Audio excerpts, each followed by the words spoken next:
As promised this morning, Oklahoma Senator James Lankford joins us and would just like to clarify before we go on that he has been working this month, has not been off. Isn't that right, Senator?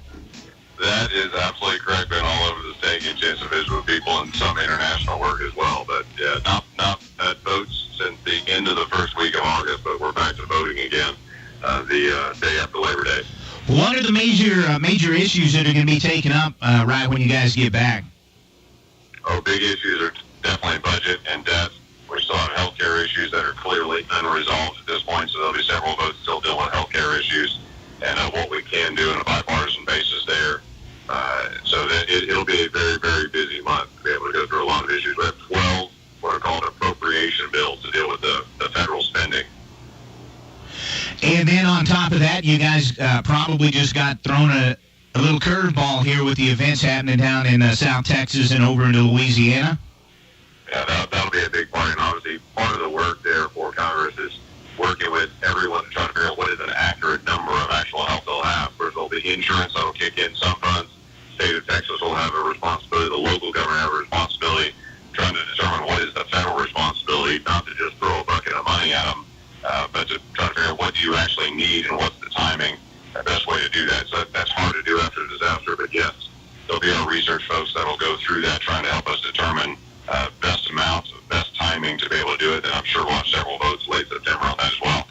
The president was out the last couple of days talking about tax reform. Do you have opinions of your own on what should happen with this?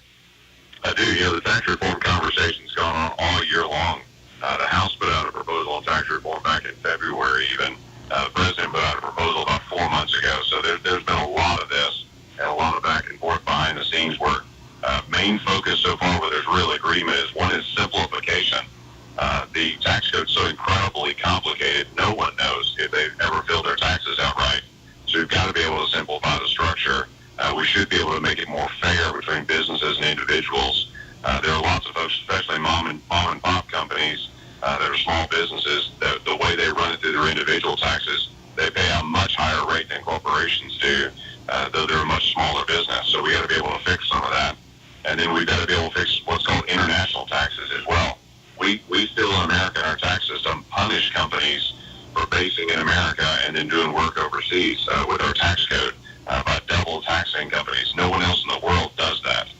So lots of people, lots of companies will pick up and move to other countries and say, we'll just base here because the tax rate's more fair. So we're losing companies because of our bad tax code, so we got to be able to fix that. Will health care be tied to any tax reform, or are those two completely separate topics? Actually, there are some aspects of health care that are tax-related, like the mandates and the tax penalties that are in the Affordable Care Act, what people call Obamacare. That is actually just a tax is all that it is. So when we get to tax reform, there will be some health care conversation there as well. What the individual mandates, that if you don't buy the right kind of health care insurance, you get an extra tax on you. That is purely a tax issue as well. The hard part about that individual mandate tax is just over 80% of all the people that pay that penalty make $50,000 or less a year. So these are folks that can't afford the new insurance, and they really can't afford the new tax penalty on them either, and they still don't have health care. So they're in a bad spot. So we got to fix that. How was the tobacco tax here in Oklahoma recently deemed unconstitutional because it was a tax forced on its citizens without a vote? Yet the mandate for health care is not deemed unconstitutional, which is essentially a tax forced on the citizens without a vote. That's a great question on it. The cigarette tax ended up being unconstitutional because how it was done in the legislature and the timing that it was done, and that's a state constitution issue. The fact that the mandate for the individual mandate, the employer mandate, the Supreme Court of the United States went through and said it wasn't a process on it. They determined that Congress does have the power to tax, and so they could do it. Now, I'd say I disagree with it because the way that tax was set up originally, it basically says that Congress could tax anything for anybody for any action. And I just don't agree that a lack of action, which is basically what this tax is, if you don't buy a certain product, we can tax you and penalize. Typically it's been if you do something wrong, then you can get a penalty. This is if you just sit still, we'll penalize you as well. That's a whole different kind of tax. But so far the Supreme Court has ruled it constitutional federally but I still think it's just morally wrong to do. So while you've been on this break, you had the opportunity to take a trip to Israel? I did, actually. I was in Israel last week. Israel is obviously the only democracy that's in the Middle East. They're a close trading partner of ours. They're a close security partner. They fight terrorism the way that we fight terrorism. So there's interaction between our two governments. So I was meeting with the Prime Minister there, meeting with their Minister of Defense, meeting with their Minister of Education, Mayor of Jerusalem, met with some of the Palestinian leadership in the West Bank. So it's key for me to be able to just maintain some of those relationships and to be able to learn what's happening on the ground, because those are alliances to us as a nation. I have no doubt that was an extremely interesting trip. How many times have you been over to Israel? I think about 5 times. Is that right? For me. So again, there's a lot of interaction. I serve on the Senate Intelligence Committee, and so I'm in the region. I'm in Jordan and Lebanon and Turkey, Syria, and Iraq, Qatar, several of those areas fairly often, just because of some of the security issues that we face. Now, as you travel around the state of Oklahoma and you visit with folks, are you getting more questions dealing with state issues or federal issues? It's about half and half, actually. And a lot of times people ask, for instance, about education. What's the future of education? Where are we going as a state? That's really a state question more than a federal question. There's a fairly small footprint for federal education in our state. So the state handles the vast bulk of how it's funded, what happens, what's the plan. But that's the big one that comes up. Then people talk about roads and bridges and construction, some of those things that are also mostly a state issue as well.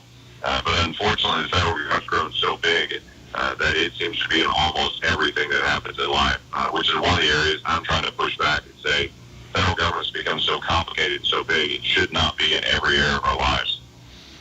Folks in Oklahoma just looking for somebody to yell at? It's just... Our town hall meetings all this week have actually been pretty peaceful. People have asked good questions. They've interacted. There hasn't been a lot of yelling in it. But I can tell you there are a lot of folks that got a lot of pent-up energy to say, come on, somebody, just get something done. And that's been a big frustration. I can tell you, for those of us that are there, it's a big frustration as well, that there'll be 1 or 2 or 3 members that will walk away and suddenly shut down a whole process that everybody's worked on for a long time.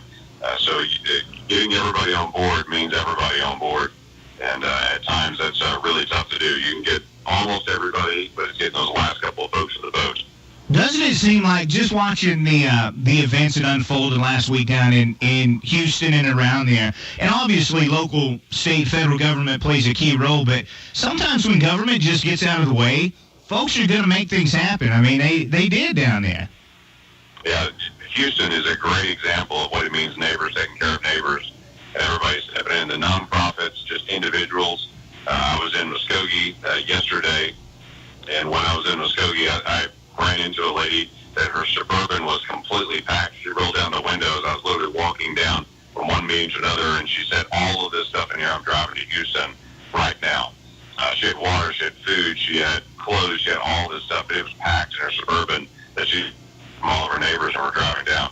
That's how it really gets done. Nonprofits, neighbors are so much more efficient than government. And when people sit back and say, well, government will solve that, it can eventually. It'll just take forever.